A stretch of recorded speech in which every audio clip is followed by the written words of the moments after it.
नमस्कार. आपण ऐकतोय साखी कहे कबीर, कबीरांचे दोहे आणि त्याचं स्वैर मराठी रूपांतर. हे मराठी रूपांतर केलेलं आहे सौ मनीषाताई अभ्यंकर यांनी.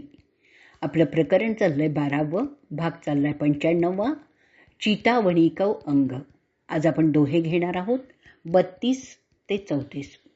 प्रथम आपण 32वा दोहा ऐकूयात.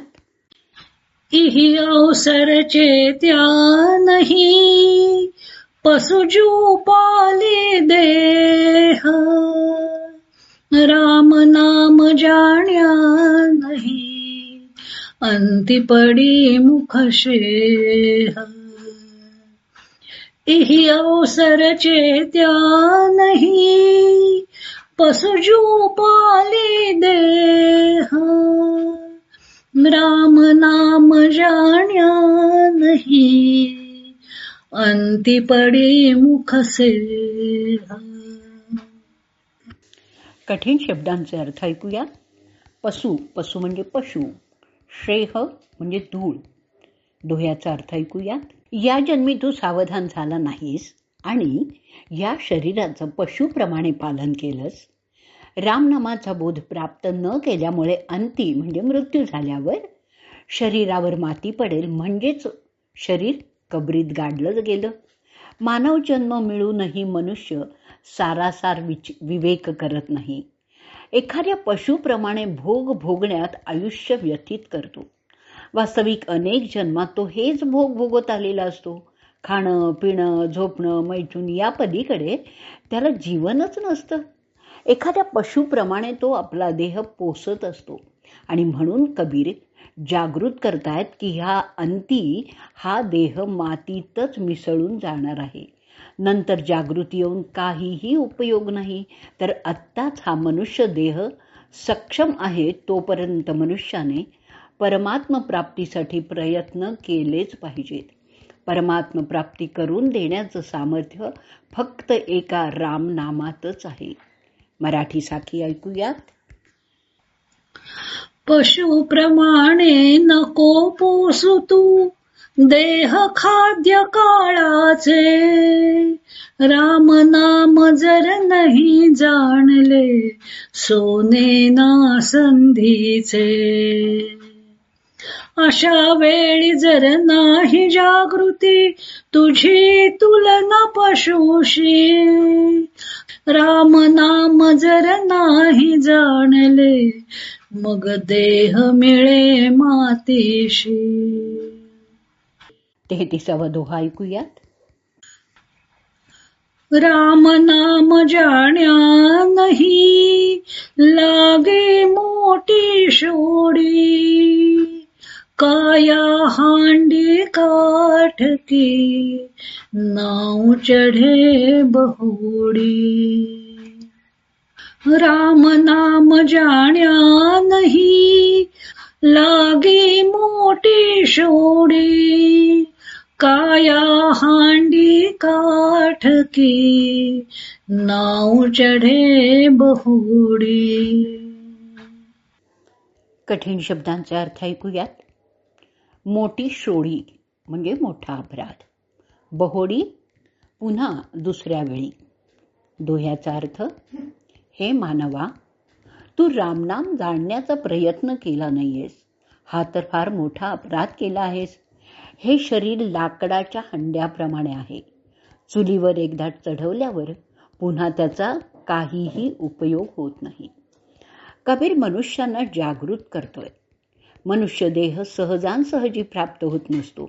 हा मनुष्य देह पूर्वी काही सत्कर्म केली होती म्हणून मिळालेला आहे. तेव्हा याच जन्मात रामाची ओळख करून घ्यायला हवी.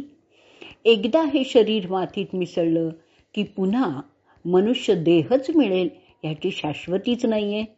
कबीर लाकडाच्या हंड्याचं उदाहरण इथे देत आहेत.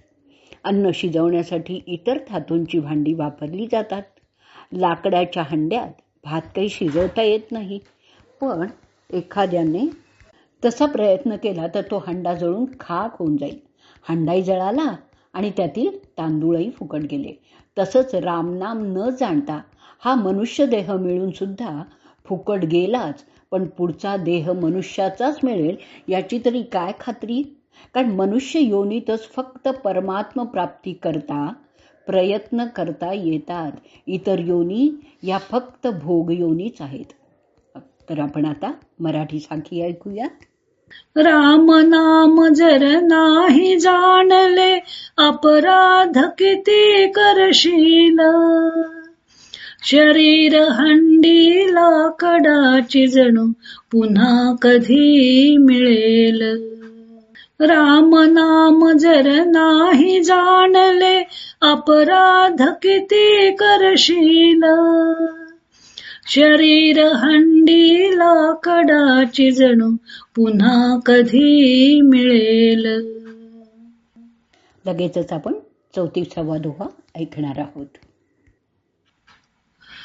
राम नाम जाण्या नहीं, बात बिनंठी मूली. हरत इहाही हारिया, परती पडी मुख धूली. राम नाम जाण्या नहीं, बात बिनंठी मूली. हरत इहाही हारिया, परती पडी मुख धूली. कठीण शब्दांचा अर्थ ऐकूयात. बिनंठी म्हणजे नष्ट. दोह्याचा अर्थ ऐकूयात. रामनामाचं ज्ञान न मिळवल्यामुळे मूळच नष्ट झालेलं आहे. हरणारा म्हणजेच रामनाम न घेणारा. या लोकी जीवनाचा डाव हरतो आणि जेव्हा तो मृत्यू पावतो तेव्हा त्याच्या मुखात माती घातली जाते. हे जीवात्मा, तू रामनामाचं तत्व जाणून घेतलं नाहीयेस आणि त्यामुळे तू मुळातच मोठी चूक केली आहेस. व्यर्थ सांसारिक गोष्टींमध्ये तू ईश्वरालाच विसरलेला आहेस. आता मृत्यूनंतर तुझ्या मुखात धुळीशिवाय काय असणार आहे? आपण ऐकूयात मराठी साखी आणि इथेच आपण आजचा आपला भाग संपवूयात. राम नाम जर नाही जाणले, मूल तत्व विनष्ट.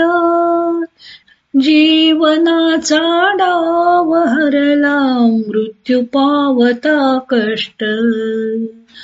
राम नाम जर नाही जाणले, मूल तत्व विनष्ट. जीवनाचा डाव हरला, मृत्यू पावता कष्ट.